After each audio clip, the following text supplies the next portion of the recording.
നിങ്ങളെല്ലാവരുമാണ് എന്നെ നിയമത്തിന്റെ MLA ആക്കിയത്. MLA ആയി കഴിഞ്ഞിട്ട് ഞാൻ തീരുമാനിച്ച 2 കാര്യങ്ങൾ എന്ന് പറയാൻ മുമ്പ് വെക്കാൻ ആഗ്രഹിക്കുന്നു. ഒന്ന്, നിയമത്തിൽ ഒരൊറ്റ കുടുംബം ഈ അടുത്ത 5 കൊല്ലം പുരോഗതിയും വികസനം അനുഭവിക്കാത്ത ഒരൊറ്റ കുടുംബം ഉണ്ടാവില്ല എന്ന് ഞാൻ ഉറപ്പ് തരും. ഈ സമയത്ത് ഞാൻ പാർട്ടി എന്റെ സഹപ്രവർത്തകരോട് പറഞ്ഞു, ഒരൊറ്റ കുടുംബം ഉണ്ടാവാൻ പാടില്ല, ഓണം ആഘോഷിക്കാത്ത ഒരു വീടും ഉണ്ടാവാൻ പാടില്ല, എല്ലാവരുടെ അടുത്തും നിങ്ങൾ എത്തി സഹായിക്കാൻ, ഈ ഓണം ആഘോഷിക്കാൻ BJP കൂടെ ഉണ്ടാവും എന്ന് എല്ലാവർക്കും മനസ്സിലാവുമെന്ന് ഞാൻ ഒരു നിർദ്ദേശം കൊടുത്തു.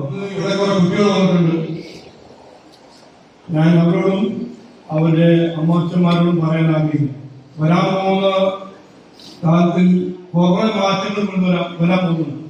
ലോകത്തിൽ മാത്രമല്ല, ഇന്ത്യയിൽ ഈ തൊഴിലവസരങ്ങളെ കുറിച്ച് നല്ല മാറ്റം വരാൻ പോകുന്നു.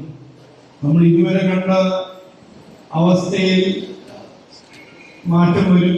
അതിനുവേണ്ടി കുട്ടികൾ ഇന്ന് ചെയ്യേണ്ടത് കഠിന അധ്വാനം, പഠിക്കാൻ മാത്രമല്ല കഴിവ് പഠിക്കുക, അറിവ് മാത്രമല്ല കഴിവും നിങ്ങൾ പഠിക്കണം എന്നാണ് എൻ്റെ ഒരു അഭ്യർത്ഥന.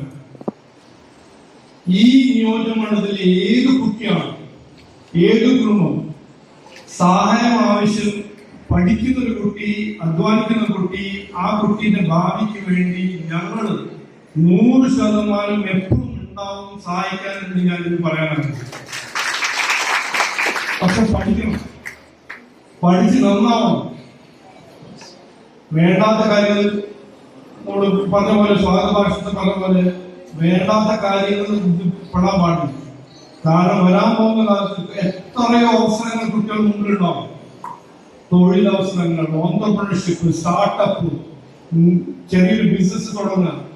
പക്ഷെ ഇതിനെല്ലാം വേണ്ടത് കഠിന അധ്വാനം, പഠിക്കുക, മുമ്പോട്ട് പോവുക, അതിൻ്റെ ഒരു ആത്മവിശ്വാസം. അതിനുവേണ്ടി ഞങ്ങളുണ്ടാവും, ഞാനുണ്ടാവും എന്ന് പറയാൻ ആഗ്രഹിക്കുന്നു.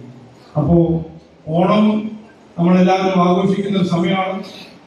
തൊട്ടടുത്ത ആർക്കെങ്കിലും സഹായം വേണമെങ്കിൽ അവരെ സഹായിക്കാം. എല്ലാവരും ഒരുമിച്ച് നേമത്ത് ഓണം എന്ന് പറഞ്ഞാൽ എല്ലാവരും ഒരുമിച്ച് ആഘോഷിക്കുന്ന ഒരു ഓണമാക്കി നമ്മൾ മാറ്റണം എന്ന് പറഞ്ഞ് വാക്ക് നിർത്തുന്നു. എല്ലാവർക്കും ഒരിക്കൽ കൂടി ഓണാശംസകൾ. നമസ്കാരം, നന്ദി, വന്ദേ മാതരം, ജയ് ഹിന്ദ്.